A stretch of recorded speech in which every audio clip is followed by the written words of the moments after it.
Well, Mississippi State softball was in action in the first ever meeting between ranked opponents against Ole Miss. We'll break down exactly what happened this weekend.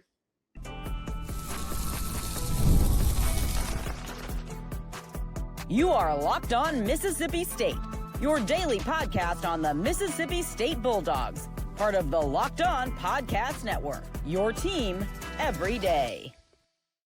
Thanks for making Locked On Mississippi State your first listen every single day, part of the Locked On Podcast Network, your team every day.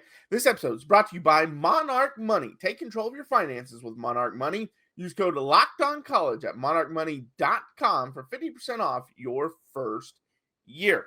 I'm Jaron. I'm a national college football writer at Athlon Sports. That's Landon. We've got a great show for you today because it was a great weekend for Mississippi State. The softball team won their series against the Ole Miss Rebels, and it was the first time, like I mentioned, that both teams were ranked when they played. The baseball team, they won a series as well, a series that we said had to happen. You had to win this series. We said that a couple of weeks ago. And then we have, obviously, our top dog of the week. But let's start with the softball because it was, first off, it's Ole Miss. It's your big rivalry. Second off, it is between, two ranked opponents for the first time in school history. And Ole Miss just set the tone right off the bat. Mississippi State set the tone right off the bat. They won 3. I was looking at the number 16 Ole Miss, and I started thinking Ole Miss, but they set the tone right off the bat. You win 3-1, 3-0 your first 2 games. Obviously, you lose the second one 6-4, but 6-1 in 2 games. You dominated. That's great. Yeah, and it was good to get you win the first 2. You've already won the series at that point. So then it's just you want the sweep. But, taking 2 or 3 from a ranked team, that's great. We've been talking about how this team seems to be one of the not in the elite tier, but that next tier down. This series proved that. And they're the same tier as what Ole Miss is. Ole Miss is in that tier as well. The ranked number 16 in the country, like I mentioned. The big thing I thought was, obviously we've talked about Raelin Chaffin. I think she was even top dog of the week, one of the weeks a few weeks ago. And we knew how good she was, but they had to have that second pitcher come along. And that's exactly what happened in the second game.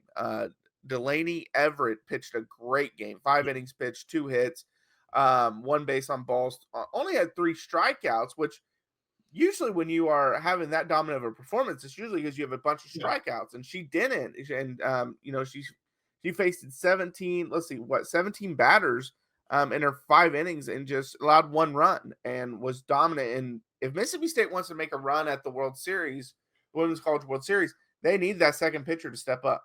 Yeah, you have to. And outside that third game, both of them were great this series. Right. They both had very good series, but yeah, you got to have that number 2 pitcher, especially when you start making a deep run. Every now and then you'll see one pitcher who can absolutely carry a team that just never seems to run out of gas, but you have to have a second pitcher. And if Delainey Everett is going to continue to step up like this, that bodes well for the postseason. Yeah, and in the last game, obviously, you kind of stunk. You come out and you jump out 2-0 after the first inning. Again, you have Raelin Chaffin on the mound, but then they score 6 runs, 2 runs in every inning the next 3 innings.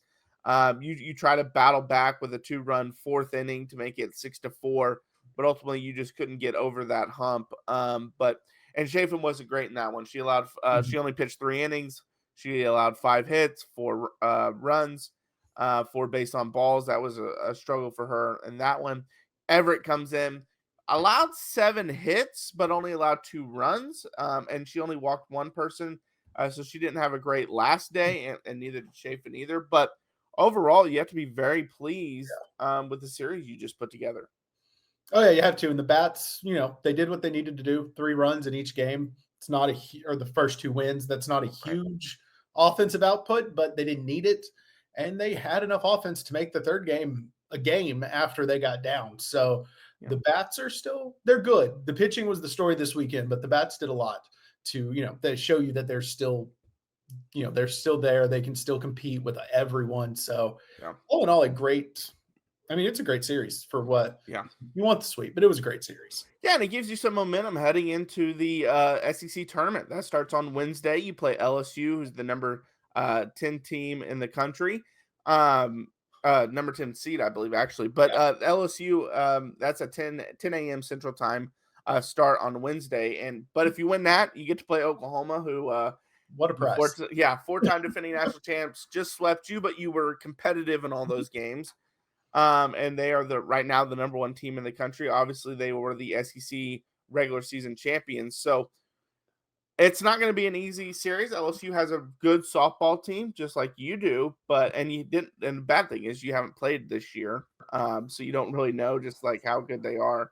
But they actually are the number 10 team. Actually, looking at it, they're not just I believe they're the 10 seed. Also, I'd have to look at that, but nonetheless, Mississippi State and LSU, both two really good teams, and they're both that again next tier. Yeah. And what you really want to do is you need to win that LSU game, and then be obviously great if you could upset OU, but the goal is to be competitive again. And if you do that, that's going to get you a very good seed heading into the postseason following the SEC tournament, and set you up for having a decent chance at a trip to the College World Series. Yeah, and LSU is actually the 9 seeds, and Mississippi State's the 8 seed in that. But no, you're right. I mean, you get some momentum. When we're not asking you to go out and win the SEC tournament. Like if you did, that's amazing. If you knock off Oklahoma, that's amazing. But we're not asking you to do that. Like win that. It's kind of like how we were with basketball. Yeah. Win that first game, get that first win, and then you're shaping yourself up for maybe you could sneak in and host a regional or something like that. We'll see what ends up happening there. But yeah, that's a big one against an LSU team. Again, that's a good team that you haven't faced this year. So that's the one thing that's going to be kind of interesting to see how they kind of react to that. Because usually if you've played the team, obviously you know what to expect, know their pitching rotation, know who their best batters are. This one, you know it on paper, but you don't know it from experience. You haven't done it, right? But that also gives you the same advantage. They don't know what you don't know about them. They also don't know about you. So works both ways on that one. But yeah, they got to get this first win.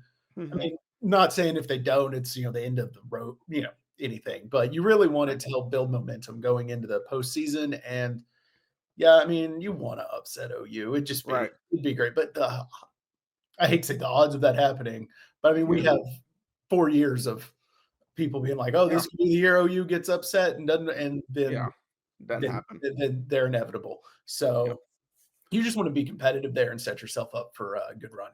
Yeah, and I would assume Chaffin's going to be on the mound for the LSU game. She might actually end up being on the mound for all of them because that's something you can do in softball that you can't do in baseball. And so maybe she is on the mound against Oklahoma if they beat LSU, and then if they go farther. But you at least saw something from Everett this weekend, and she's had a pretty good year, but you at least saw something from her this weekend that lets you at least believe that, man, if I'm in a crunch, I can absolutely pitch her. Yeah, it lets you know you can rely on her to an extent. And I wouldn't be surprised if she gets the start against OU, but she has a short leash, and the hook comes quick if it gets into trouble, and then you put Chaffin back out there and just hope you can give her a day off to get ready if you do continue in the SEC tournament and save some of her arm a little bit for the postseason run. Yeah, and she brings a different element to pitching because for them, because she's not a strikeout person. I mentioned she only had 3 strikeouts in that most recent game against Ole Miss, but if you look at her deal, like she had a 7 strikeout game against Tennessee in 4 innings, which is crazy good. But outside of that, she's usually around 3, 4, 1, 2. Like that's just kind of what she does. She's one of those pitchers that I don't know if there's actually I was about to say I don't know if there's a term for it, but she's gonna pitch to like get you to ground out. That's what her pitching is. Contact. Yeah, and so she's really good at that. She does really well at that. But the issue is when you play some of those really good batting teams that pitching to contact sometimes becomes home runs or doubles or ones that make really hard contact. You don't want to pitch to that. Right. It is kind of pitching to contact has kind of become a lost art in baseball. It's so it's fun to see that those pitchers are still around in softball at least. Yeah. So it's great. You don't normally see pitchers that pitch to contact who put up stat lines that she did this weekend. Right. Normally there's more hits, more stranded runners. It's not as clean of a sheet as you normally see with pitchers who pitch to contact. So great outing. Yeah, absolutely. All right, so the softball team, they weren't the only team in action at home this weekend. The baseball team was also in action against a big series against Kentucky. We'll talk about that. That's coming up next. We'll get the supplies you need from the site made for the skilled trades, Supply House. Whether you're in plumbing, HVAC, or electrical work, Supply House is the reliable way to order products online. Their easy-to-use website is packed with helpful resources and the latest product info to help you get the job done right. Plus, with a complete inventory of over 200,000 parts from 400 plus top brands, you'll find exactly what you need delivered fast from coast to coast. Need help with an order? Supply House offers expert support and industry-leading service, so you'll always talk to a real person. And for trade pros looking for an extra edge, their free Trade Master program offers exclusive perks like a dedicated phone line, free shipping, and discounts on every order.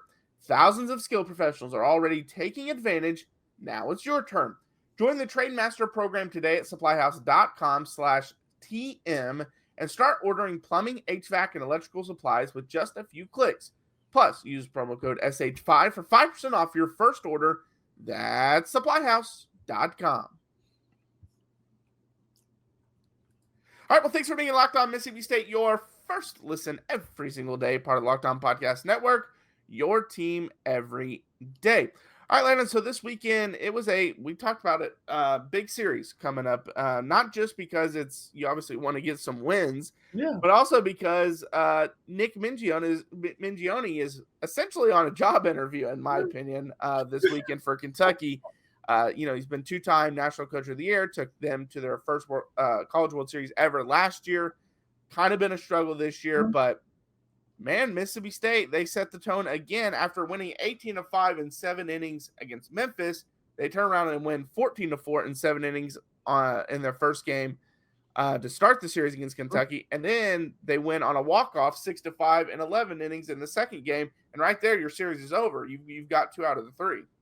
Yeah, and before we got into the game, I was going to ask if you had any updates on your conspiracy theory of Mingione doing job interviews while he's. I would be shocked if he wasn't. I would be shocked if he wasn't at least talked to.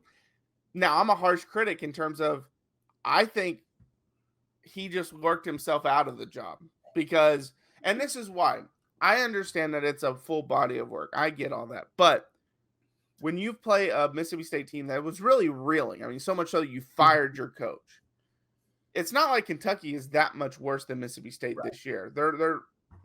Mississippi State's, I would say, a little better, but Mississippi State's reeling right now. And you come in for this job interview and you get smacked the first game, you lose in extras the second game. Your job interview didn't go that well. No, well, hey, maybe he, team played bad because he was off doing all the interviews and didn't prepare. Yeah, right for the games. But maybe so. But yeah, he would be off my board. He's gone. But this was a fun series. When you come out and you win like that, 14-4 to open it up. Right. That's how the bats were still cooking. They were still hot from Tuesday night, and they kept it going. And then you have the dramatic walk-off win and extra innings the next night. So. It was a fun series, and you like having, you obviously perfect world, you win every game like 10-0, right. It's fun to have the different wins, win one real close, real tight, nail biter, and the other one like is over in the third inning type of game. Well, and that was a game, the second game was a game that it was like, is this about to happen again in terms of you jumped up 2-0, then it was tied 2-2, then you went up 5-2, and you're like, okay, we're in a really good spot. And what do? You turn right around, and in the top of the fourth, allow 3 runs to tie the game. And then it's like, we're just going to get our heart ripped out at some point. Like, it's just going to happen again. We're going to lose in extras. We're going to lose. Something's going to happen. We're going to lose in the 9th inning, something. But no, it's you that hit the walk-off in the 11th inning. Joe Powell hits the single to get Chance around. And I thought that was actually, I don't know if you got to see the play, but I thought it was a very risky move to send Chance. Yeah. But it worked out because the throw was off and you scored and you win the game. Hit the biscuit. Yeah, it was gutsy. And sometimes you got to take those chances. We talked about how you have to kind of know when, because I can't remember which game it was, but it was a couple weeks ago where it was just a single that went past third base line straight to the left field, and they sent the guy and he was thrown out by a mile. So like you have to be kind of realistic about it too. Yeah, you got to know when to send them. But maybe the scouting report told them, hey, this outfielder isn't good when going this way or whatever, and so they knew they had a great opportunity. Or it was, hey, we have a shot to win it. We're ending it here, and if not, we're going to keep playing. So yeah. But that second game, you want to. I was about to be like, yeah, bullpen did it. Bullpen blew it again, but they didn't. They actually, they yanked him probably a little bit too long. But I mean, three and a third innings, gave up 5 runs, yanked him, and the bullpen was nails. So that's positive. Well, and in the first game, it's Kentucky jumps out 3-0 in the top of the second, and it's like, again, okay, here we go. And you come back and you score 1, which cool. You cut in the lead a little bit, but still, you're not tied or just down 1, but it's at least manageable. Mm-hmm. And then the fourth, you score 4 to go up 5-3. Then they come back and score 1 to make it 5-4. But then you dominate. You score 1 in the 5th, and then the 6th inning, you score 8 runs, and that's when you blew the doors off at that point. And you got Pico finally gets to get a win. It's crazy because he's the ace, and they've played almost 50 games this year, and he's only 5-2 because there's a lot of times he goes out of the game with a lead and they blow it and stuff like that happens. But he finally gets a win in the win column. Yeah, that was good to see him, and it wasn't one of his better outings. Like, he wasn't bad, but it wasn't one of those where he dominated and blew it, and you just feel bad that he lost it. But his team picked him up on this one. Bullpen held it, and the offense really got cooking and got him the win. And now they get to look forward to Ole Miss. So one more series. We'll see what happens with this team going forward. But with this team now, it's fun. But this so much more is about what's going on off the field than what's on the field. It feels like now. Yeah, and trying to find the next coach. At Mississippi State, and we'll see what happens. Like I said, I said this when it first happened. I think it's going to be a long process. You're going to have to do a lot of digging and looking, and you got to make sure you check every single place for assistant coaches, for obviously head coaches as well, but you have to check it all to make sure you know exactly who needs to lead this program going forward. But they're on a roll right now, and I even saw I think it might have even been SEC Barstool. Was it SEC Barstool? One of the SEC accounts, maybe SEC Unfiltered, tweeted, "Oh, what if they make an unlikely postseason run?" And we knew that this was the stretch that they would be capable of doing that. But after the firing, we didn't think they would be able to. But, you got Kentucky. Obviously, Ole Miss is next weekend. You played them tough earlier. You really should have won earlier in the year. You blew that one. This is at home. Maybe you can get 2 in that one. And then North Alabama should be an easy win. Missouri should be an easy series win to end the year. So you can get 2 from Missouri. Maybe there's an outside chance, make a little run in the SEC tournament, and we'll see what happens. Yeah, there's a chance. And that's why we were so frustrated with this team, was we knew that we could see the potential there. There were just enough little mistakes keeping them from it. And maybe, not saying Parker's some great coach that should be kept or anything, but a lot of times it's just a change of the voice at the top. Right. Makes a difference. And I think that's kind of what we're seeing right now. Yeah. A little bit of an uptick just from the messaging. It might be exactly the same, but just being said differently is getting the new result. And it's great to see the team playing well, but that was one of my worries. If they go on a run, what happens? How you do? Yeah. What happens? Yeah, it's one of those things that again, like you mentioned, we knew, like, worst case coming into this year, knowing everything we knew about this team, worst case, they're at least a tournament team. Yeah. That was like worst case. Best case, they're probably a super regional team. Maybe they could get hot and make the World Series, but probably a super regional team. And even when we were watching them this year, it's like, this is for sure a tournament team. They just make these stupid mistakes that might hold them out of being a tournament team. Yep. And they haven't made them, or they didn't make them against Kentucky really at all. And then they didn't make it, obviously, in the Memphis game. So we'll see if they can at least stay away from that. We've talked about the errors have come down, which that started even right before Lemonis was fired. So that's been really good. The issue then was leaving in pitchers too long. Which, hey, they pulled him early on this one. So, I mean, good for them on that. We fixed that problem. We seem to fix errors. Wish we could have done this earlier. Not really Right. sure why those were two things that took 75% of a season to figure out, like, hey, let's not throw the ball away and let's not leave a guy in and give up 6 runs. But Yeah. hey, they fixed it. The team's playing pretty well. Maybe gives you a little momentum heading into next year if you keep these guys around and get a new coach. When the new coach comes in, it'll be interesting to see what happens. But at least they're playing fun baseball now. Yeah, they're fun to watch, and that's what we asked. After the firing, at least make it fun the Be rest of fun. the season. If you make the tournament, awesome. If you don't, make it fun. All right, well, coming up next, we give our top dog of the week. Don't go anywhere. Ever check your bank account and wonder where did all my money go? Between dining out, online shopping, and entertainment, it's easy to lose track. And that's where Monarch Money comes in, your personal CFO, giving you full visibility and control over your finances. And Monarch Money isn't just a budgeting app, it's a complete financial command center.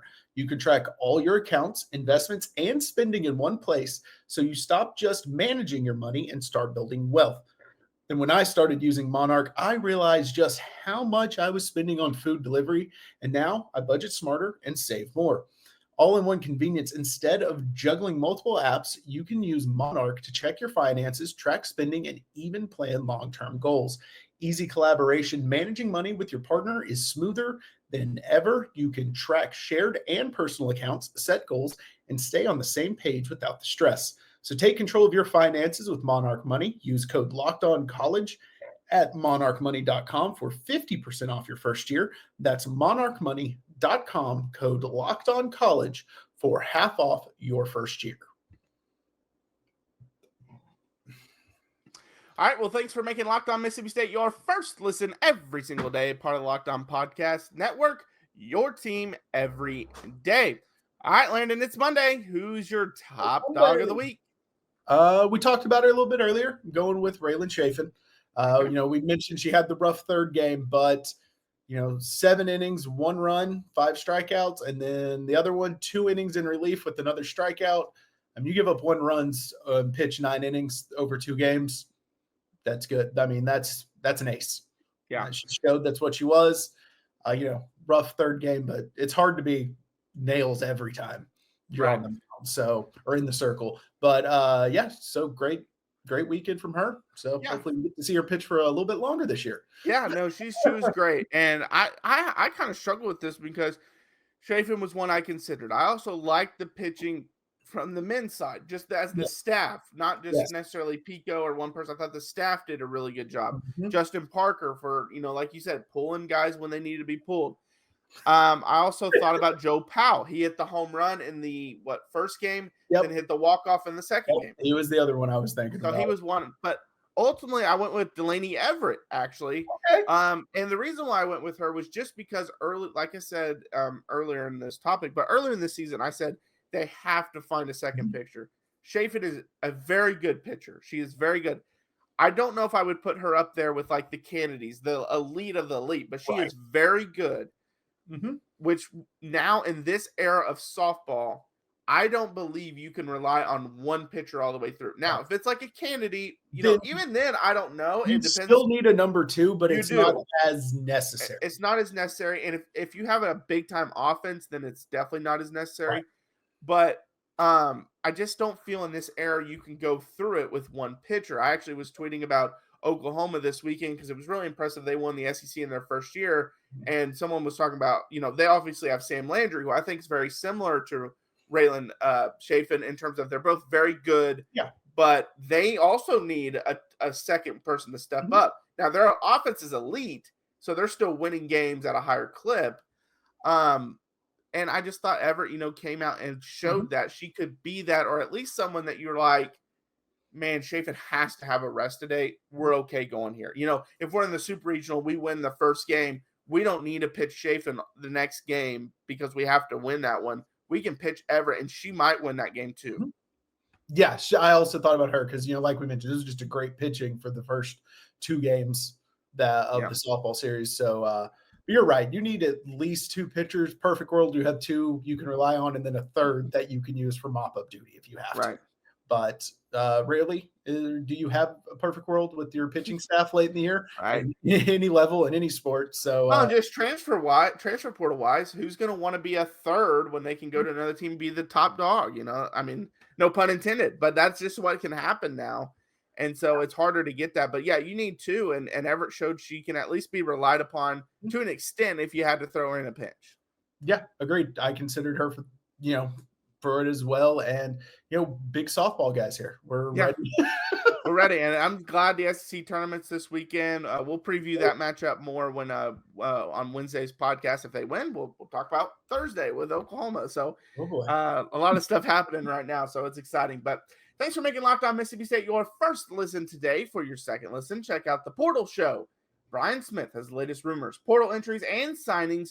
Be the most informed fan on the rapid changes to the college football landscape. Find the Portal on YouTube or wherever you listen to podcasts. All right, I'm Jaron. Check out my work over on Athlon Sports. A lot of college football right now. Obviously, some college basketball. Very little of that, but some definitely with the transfer portal. If you're into the NBA, I write about that as well. That's Landon. Follow Locked On Mississippi State. We're on Twitter, Instagram, YouTube, TikTok. We post videos typically Monday through Friday. Definitely on YouTube. These podcasts is Monday through Friday, but we'll post short videos on the other ones, typically Monday through Friday. So check that out as well. And until next time, Hail State. Hail State.